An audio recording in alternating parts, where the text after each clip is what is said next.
On va un petit peu parler de Libye et de cette fameuse bataille de Sirte. Bataille qui, est-ce qu'elle aura lieu, est-ce qu'elle n'aura pas lieu? Enfin, je vais vous expliquer. Juste auparavant, j'aimerais revenir. Là, ce que vous voyez, c'est des Mirage 2000 Emirati. Et apparemment, d'après les pistes qu'on a, la Turquie en voudrait énormément aux Émirats Arabes Unis pour le raid qui aurait été fait sur la base d'Al-Watia. Donc apparemment, c'est pas des rafales français, c'est pas des rafales égyptiens. Les deux personnes qui m'avaient dit que les Émiratis avaient la possibilité de faire ce genre de raid, bah, vous aviez raison. Voilà. Donc je voulais revenir sur ça et la bataille de Sirte. Alors moi, je vais avancer des hypothèses hein, parce qu'il y a trop de facteurs en fait. Il y a trop de facteurs, trop d'incertitudes. Donc là, moi, ce que je vais vous proposer, c'est des hypothèses. Déjà, première hypothèse, est-ce que cette bataille aura lieu? Alors, je vous rappelle un petit peu je vous fais un topo un petit peu rapide. À partir de décembre 2020, les Turcs vont aider le GNA, qui est le gouvernement officiellement reconnu. Ils arrivent à rééquilibrer la situation, je la fais rapide. Et ils arrivent à repousser les troupes d'Haftar, Haftar que j'avais annoncé comme bras cassé depuis longtemps, qui n'a pas été capable de prendre Tripoli, qui a reculé, et on en est arrivé à la ville de Sirte. Et Erdogan et les troupes turques veulent absolument cette ville. Ils ne veulent pas s'arrêter. Or, cette ville fait partie de la ligne rouge tracée par les Égyptiens et les Émiratis. Si vous allez au-delà de cette ligne, on intervient directement. Depuis, le Parlement égyptien a donné l'autorisation à l'armée égyptienne d'intervenir à la demande du Parlement de Tobrouk. Les troupes égyptiennes, en tout cas les chars, sont là, à la frontière. Les avions sont là aussi. Sirte a été déclaré et à 200 km autour de Sirte, il y a eu une zone d'exclusion aérienne avec des avions qui circulent, des avions égyptiens notamment, des systèmes anti-aériens, des tranchées, la ville est fortifiée. Et de l'autre côté, on a des troupes qui arrivent. Mais essentiellement des troupes. Alors de part et d'autre, on a des Syriens, de part et d'autre, on a un peu de mercenaires. Côté Sirte, il y a la société Wagner, c'est les mercenaires russes, et ils sont en nombre.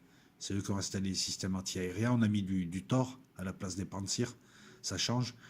Les Turcs de l'autre côté ont envoyé du monde, mais pas assez pour nous assurer qu'il va y avoir une offensive directement. Mais avec Erdogan, on ne sait pas.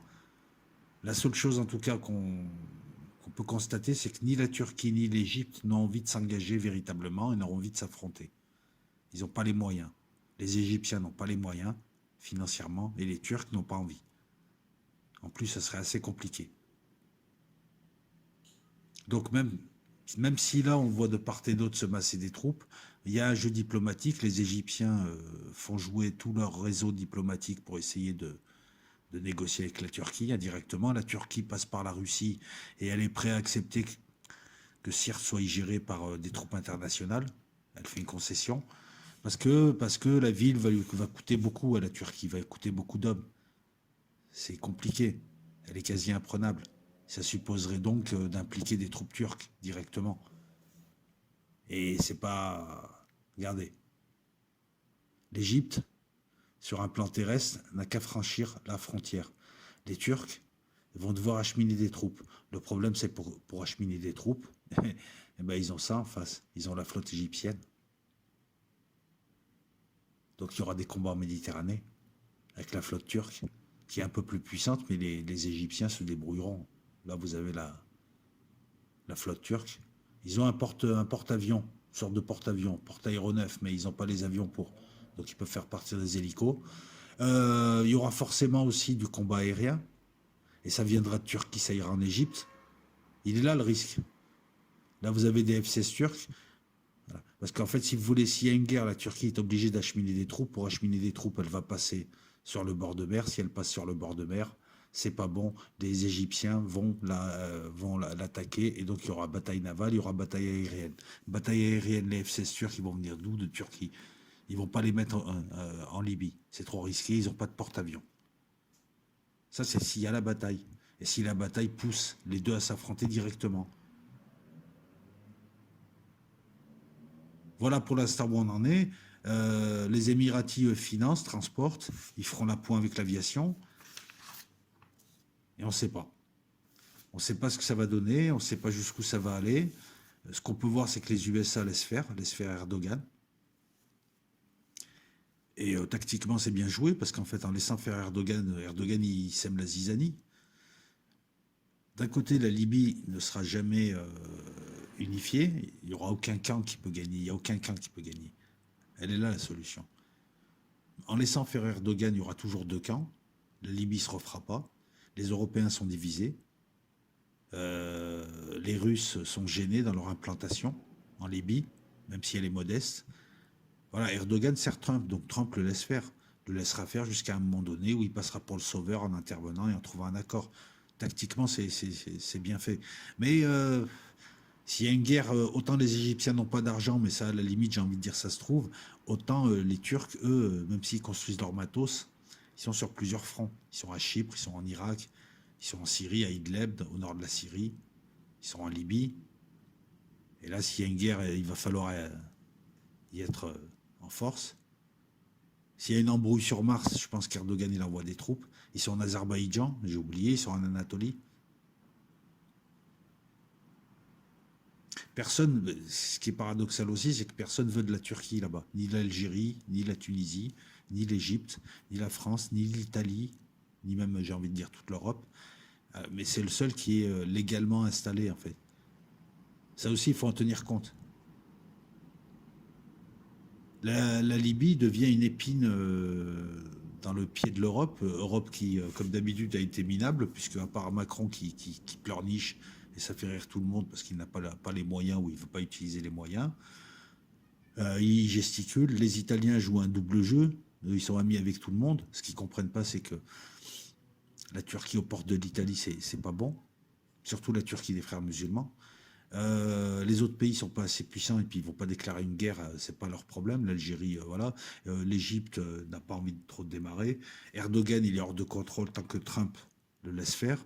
Même Poutine ne peut pas l'arrêter à moins de s'embrouiller avec lui. Ça va aller où?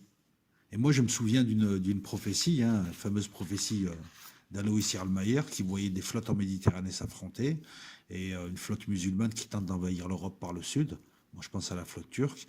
Quant à la grande bataille navale en Méditerranée, voilà, ils y sont, les Turcs. Il y a les Turcs et les Russes. Hein.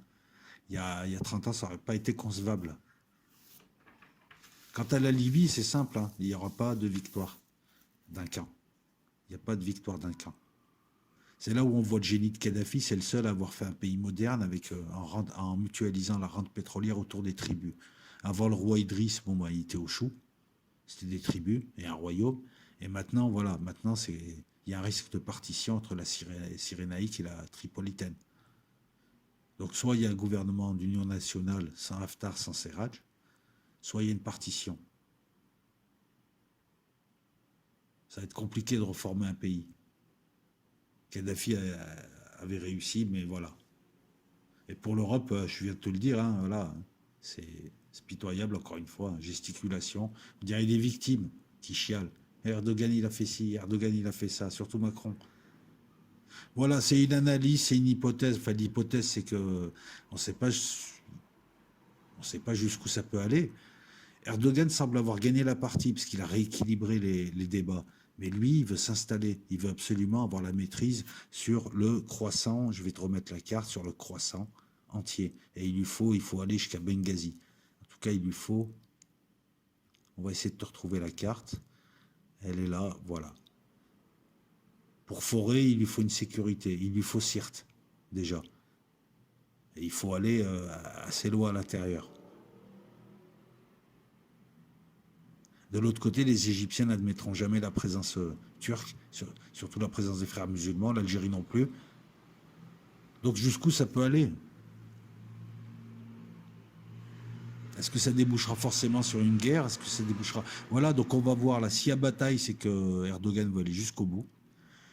Et si ça se calme jusqu'à la fin de l'année, si ça négocie, si ça tergiverse, et si on voit juste des fronts solidifiés... Là, il a envoyé un renfort, une centaine d'hommes. Pas assez pour attaquer une ville aussi solidement fortifiée. C'est une grosse ville, elle est très très bien fortifiée. Il y a l'aviation au-dessus qui empêche tout drone, système anti-aérien qui empêche les missiles. Il y a de quoi faire.